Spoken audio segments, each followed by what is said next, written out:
going to be talking about the issues I've had while using the Sig Sauer MCX conversion kit, some of the things I've learned through the process. Then I bought a SIG MCX lower that I'm going to be reviewing as well. First time shooting it, I was trying to zero my optic here, got about 15 rounds into the process, and then started having malfunctions with my Geissele SSA-E trigger. This is a 2-stage trigger with a 3.5 pound pull, so there's going to be travel before you hit your wall. I would pull it back to the wall, and instead of only needing 1 to 2 more pounds of pressure, it would need an extra 10 to 15 pounds of pressure. It was very hard to pull back. This is how it should normally act. You have a little bit of travel, and then you push it a little bit rest away. And as you can see, that's not much pressure using one finger, and then it would fire the round. The trigger pull felt like it might as well have had the safety on because that's how difficult it was. It would travel, and then there would be so much pressure you'd have to put onto it. I called Sig Sauer and sent them pictures. They asked me to clean the trigger even though it wasn't very dirty. I uninstalled the trigger, I cleaned it, I reinstalled it, and then I lubed it back up. The problem was still occurring without firing live ammunition, although it wasn't happening as frequently. As you can see, again,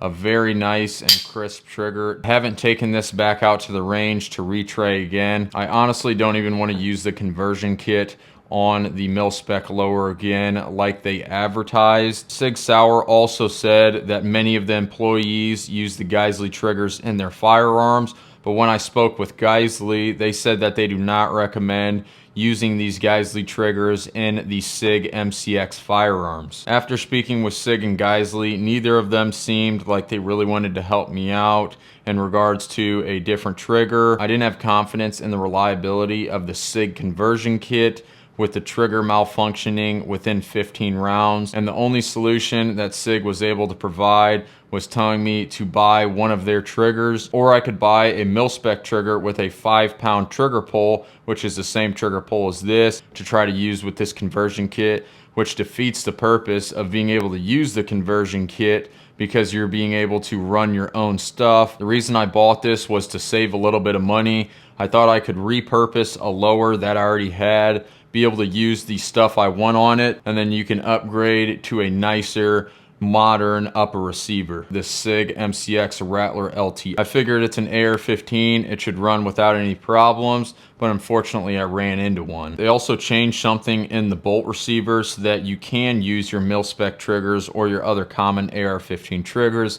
Although it didn't work for me, everything looks the same except the hammer is bigger, and this is a 5 pound trigger. I think the problem is the trigger pull weight. It also could be because the head on the hammer is bigger as well. While this trigger here has a smaller hammer and it has a lighter trigger pull, it just defeats the purpose of using the conversion kit if I can't run the trigger I want to run as advertised, when the trigger is one of the main components in the lower receiver that really makes it special. I would recommend to save up for the entire SIG firearm if possible, so if something breaks, you can send it back to SIG and they can fix it. You can buy it with a pistol brace or no brace at all, or you can buy the conversion kit and then you'll have to get either that SIG AR-15 trigger or you'll have to get a mil-spec trigger, which both of those kind of suck. This trigger is actually pretty bad for the price of this lower compared to something like this Geissele. It's pretty upsetting because it feels like a dishonest claim from SIG, which isn't really a surprise. Although I have seen a couple other people using the conversion kit on YouTube, and it seems to be working fine for them. So I'm not sure if this was just a one-off with me. One of the other people I saw, he was using a Geissele trigger, if it's just the Rattler or if it's because it's the SSA-E model. Now I was using this exact lower on my BCM 11.5 before I put the conversion kit on there, and I wasn't having any problems with that. I had a good amount of rounds on there. I had no problems with the trigger or anything like that. But as soon as I switch and put the conversion kit on here with the Rattler upper receiver, 15 rounds in, I'm getting trigger malfunctions. Since the upper was the only thing I changed, I think it's safe to say that the conversion kit for the MCX or the Rattler does not work well, at least with the Geissele SSA-E or any triggers under the 5-pound mark. And it is indeed longer having the conversion kit on a mil-spec low receiver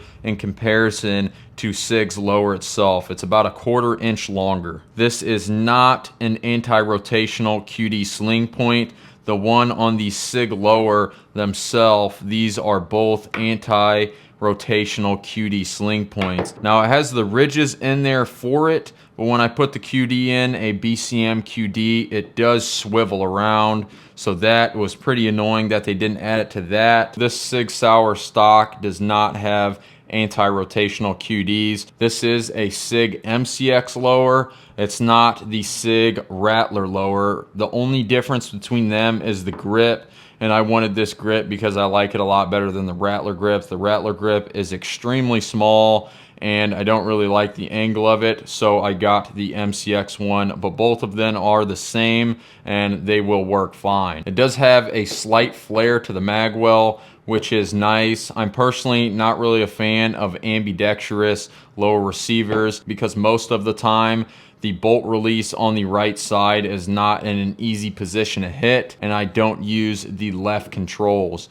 This is way up high, it's hard to hit, it's hard to lock back or release it. If you can see my grip right here, super angled on the wrist. I have to adjust it to hit it either way. When I'm normally grabbing it, I can barely even hit that. That's why I wanted to run this. I had a little bad lever that swings to the right side.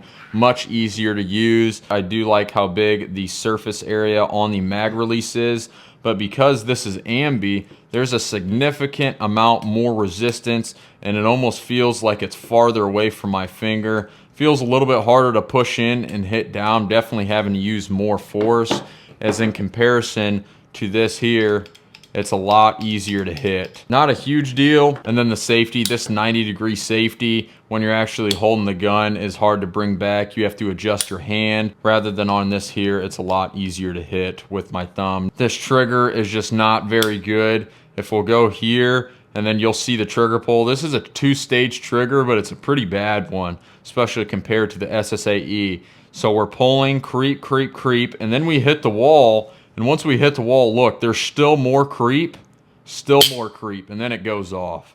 So I think it's a pretty poor 2-stage trigger. I wish there would have been a clear wall where it stopped and then went off, but instead you hit the wall and then there's still more creep. So I think it's a pretty bad trigger for the price. Not impressed with that. This lower costed almost $1,100, so definitely not cheap by any means, but if you were to just buy this and the gun, you'd be pretty much at that price point anyways. That's why I'm saying it's just a safer bet to buy the whole gun in total. The conversion kit and the upper is about $1,600. I do like how this is shorter, and I like the sling spots better on the SIG lower. Having it on this right side, I'll be able to wrap the sling around there instead of having it on the bottom. I like the angle of the grip better than what is on the Rattler, but the bottom component of the grip that you can hold things in, like lube or earplugs or anything, if you only grab the gun, how are you going to get this out?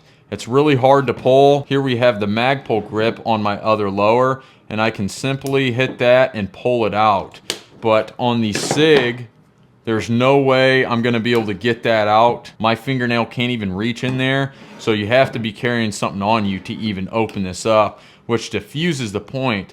I like to carry earplugs in here, or optic batteries, or lubricant, anything like that. I just don't understand why they would make this unopenable without a tool. For example, I have to stick a screwdriver in there and then pry outwards like that. Then I can get open. You can store stuff in there. I still do like the compartment, but the opening mechanism is terrible.